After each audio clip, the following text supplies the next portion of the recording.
Évangile de Jésus-Christ selon saint Matthieu. En effet, le royaume des cieux est comparable au maître d'un domaine qui sortit dès le matin afin d'embaucher des ouvriers pour sa vigne. Il se mit d'accord avec eux sur le salaire de la journée, 1 denier, c'est-à-dire 1 pièce d'argent, et il les envoya à sa vigne. Sorti vers 9 heures, il en vit d'autres qui étaient là sur la place sans rien faire. Et à cela il dit : « Allez à ma vigne, vous aussi, et je vous donnerai ce qui est juste. » Ils y allèrent. Il sortit de nouveau vers midi, puis vers 3 heures, et fit de même. Vers 5 heures, il sortit encore et en trouva d'autres qui étaient là. Il leur dit : « Pourquoi êtes-vous restés là toute la journée sans rien faire ?»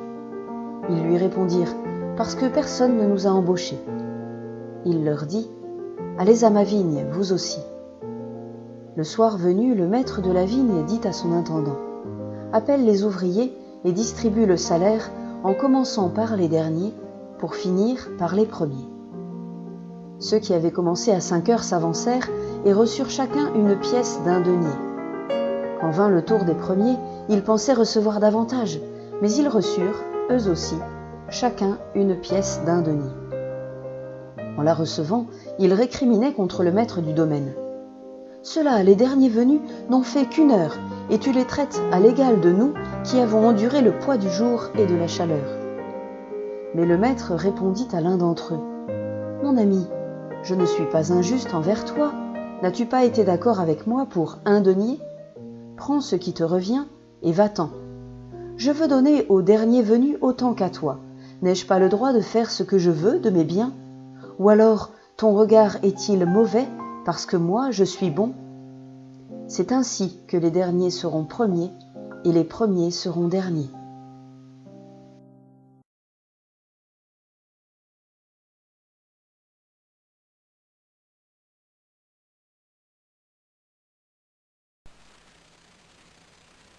Dans cette parabole, il est dit de cet employeur, de ce patron, qu'il sort dès le matin.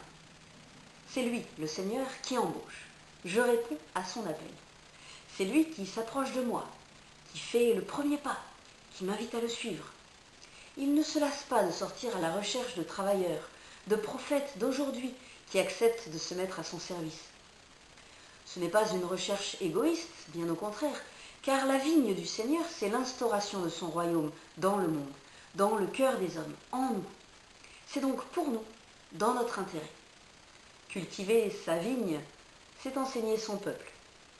Depuis les tout premiers temps de la création, notre Dieu a-t-il cessé un seul instant de nous annoncer qu'il nous aime ? Le maître de la vigne, c'est Dieu. Les vignerons, ce sont les disciples. L'ouvrier de la première heure, c'est celui qui s'est converti dès le début. Celui de la 11e heure s'est converti à la dernière minute, mais il touche le même salaire que les autres, c'est-à-dire le salut éternel. Ouf, nous aussi nous sommes sauvés, car il n'est plus question de donner un plein salaire à celui qui n'a presque rien fait. 1 pièce d'argent. Les ouvriers ne connaissent pas le maître du domaine et ils vont murmurer contre lui lorsque le maître ne leur donne qu'1 pièce d'argent. Et cependant, il est juste, il ne trompe pas, il ne se trompe pas et il ne nous trompe pas. Il se met d'accord avec nous, comme il s'est mis d'accord avec son peuple dans l'Ancien Testament. Et il nous écoute, même quand nous récriminons, quand nous rouspétons. Les ouvriers se plaignent. Et pourtant, ce ne sont pas de si mauvais serviteurs, puisqu'ils ont travaillé pour le maître de la vigne. Ils ont enduré la fatigue, la chaleur, la souffrance même. Mais ils n'ont peut-être pas eu la générosité et la bonté que le maître a eue pour eux. Ils ne se rendent pas compte de la récompense qu'ils ont, le ciel, le bonheur éternel. Réjouissons-nous d'y être appelés et désirons, œuvrons pour que le plus de personnes possible y arrivent. Les derniers et les premiers. Laissons au Seigneur la préoccupation de déterminer si je suis de la première heure ou de la dernière heure. Faisons-lui confiance. À lui les comptes. Il est le maître de ma vigne et il espère être le maître de ma vie. à moi de donner le meilleur de moi-même dans la vigne où il m'a envoyé, là où il m'a envoyé, cette vigne qui est la sienne. Appelés les premiers ou les derniers, nous sommes aimés de Dieu. Mais nous trouvons quelque chose d'intéressant et de pas très normal quand même dans cette parabole. Enfin, il y a plusieurs choses pas très normales. Mais une, entre autres, voilà, le maître est venu à 6 heures le matin. Bon, bah, ça c'est normal. Ensuite, il est venu à la 3e heure, c'est-à-dire 9 heures du matin. Puis il est venu à la 6e heure, autrement dit à midi. Puis il est venu à la 9e heure, à 15 heures. Et il est même venu à la 11e heure, 1 heure avant l'heure de terminer la journée. Aucun employeur n'aurait fait ça. Mais cette parabole n'a pas été conçue pour nous donner une instruction sur comment diriger une entreprise. Elle nous montre la compassion de Dieu. Il est toujours à notre recherche.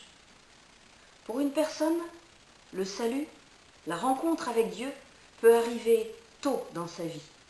Même un enfant peut se convertir et suivre Jésus.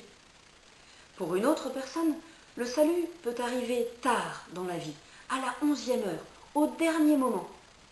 Un des malfaiteurs sur la croix, à côté de Jésus, s'est tourné vers lui en disant « Souviens-toi de moi quand tu viendras dans ton royaume, quand ton règne commencera. » Moi, personnellement, j'aurais dit « Ah ben, pas de chance, hein, mec, trop tard. » Mais Jésus, lui, il a répondu « Je te le dis en vérité, aujourd'hui, tu seras avec moi dans le paradis. » Nous pouvons dire sans doute que pour le malfaiteur, il était presque trop tard. Et pourtant non, il n'est jamais trop tard, tant qu'on est en vie, tant qu'on peut se tourner vers Dieu. La compassion de Dieu s'étend jusqu'au dernier moment. Il vient nous sauver, nous chercher jusqu'au dernier moment, jusqu'à la 11e heure. Merci Seigneur.